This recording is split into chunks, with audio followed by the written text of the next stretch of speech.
This is an ABC News special report. Now reporting, Tom Yamas. And good day. We are coming on the air with breaking news. President Trump is meeting with troops in Asad Air Base in Iraq, west of Baghdad. This is the president's first visit to a combat zone since becoming commander-in-chief. These are the images that we've just gotten right now. You can see both President Trump and First Lady Melania Trump meeting with troops there. The president had hinted at this trip in recent weeks, but for security reasons could not provide any details. And because this trip was meant to be under the radar, quite literally, we are still gathering information.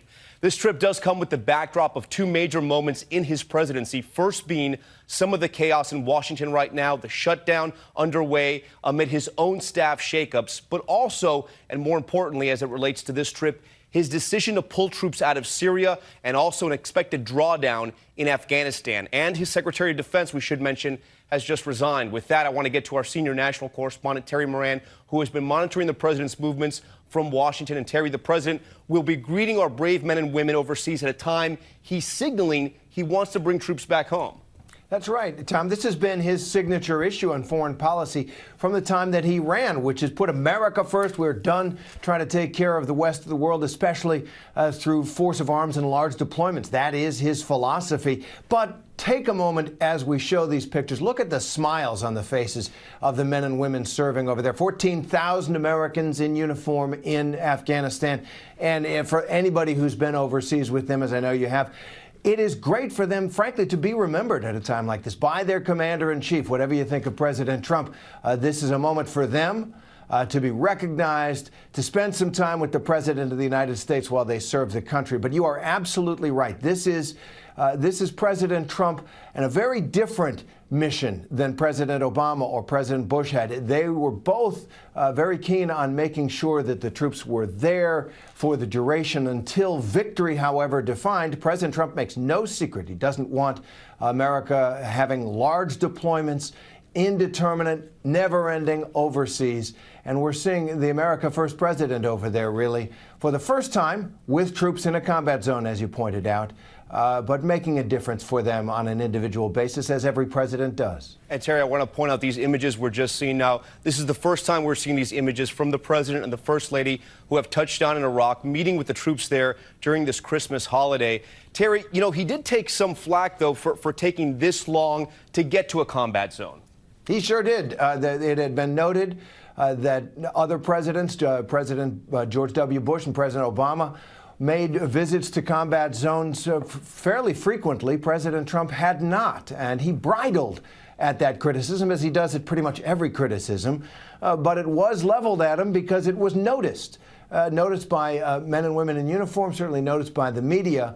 But this is what he is doing today, and it is perhaps making up for that. But more important, once again, just these are young men and women serving a long way away from home in the Christmas holidays. I spent a Thanksgiving in Iraq with troops once, and it just makes a difference for them to have these kinds of recognition. This recognition in Iraq and Afghanistan, it makes a difference for them. Okay, Terry Moran, stand by for us. I want to bring in our Chief Global Affairs anchor, Martha Raddatz, who has spent so much time with our troops overseas. Martha, two questions to you. First, what does this mean to the troops, but more importantly, the families back here at home, and also the timing of this trip? Because as we had mentioned, Secretary Mattis resigning, he's announcing he's pulling out of Syria and the drawdown in Afghanistan.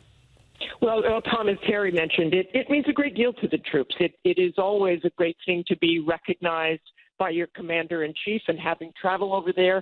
And speaking of a conflict zone, I cannot remember really a first lady going into a conflict zone right there. Obviously, it's less dangerous than it has been in many years in the past, and I think that's one reason that President Trump probably chose to go to Iraq is because it is considered a success story right now. They really did push back ISIS. President Obama, of course, started the pushback of ISIS, but he pulled out those troops in 2011 there and had to come back, had to send them back in 2014 when ISIS took over Mosul. And, of course, Mosul has since been reclaimed by Iraqi forces and U.S. forces. So this is considered a success story. But when you look there at the president and the First Lady there in that conflict zone, and National Security Advisor John Bolton appears to be there as well. This really does mean something to the troops. It means something for the families back home that the president would make this trip during a holiday. I was going to point out that we had just seen National Security Advisor John Bolton there. We don't see everybody that is traveling with the president, but noticeably absent Secretary Mattis and maybe others. But again, these are the fresh pictures we're just getting in. These are the first images we're getting in from his trip to Iraq. I want to bring in Tara Palmieri, our White House correspondent, who's live at the White House for us this afternoon. And Tara, you just got some information about some details of how this trip came together. That's right, Tom. Late last night on Christmas, the president boarded Air Force One. It was a surprise, unannounced mission, but mainly because of security reasons. He follows other administration officials. His son-in-law, Jared Kushner, went to Iraq in 2017, and then Secretary of State Mike Pompeo and Defense Secretary Mattis, they went to Afghanistan last year. And I actually went with Pompeo on another unannounced surprise trip. And the reason is that it is so fragile on the ground, the security in this region. When we traveled with Pompeo, we had to actually land in Bagram and then take 2 flights to get to Kabul, because when Mattis had traveled there, Taliban tried to attack the air base after he left. So it's a really fragile situation, and President Trump reportedly was nervous about taking off for the Middle East. But as Terry and Martha have noted, he's taken a lot of heat for not visiting the troops abroad, especially during the holidays, and I'm sure it goes a long way for them.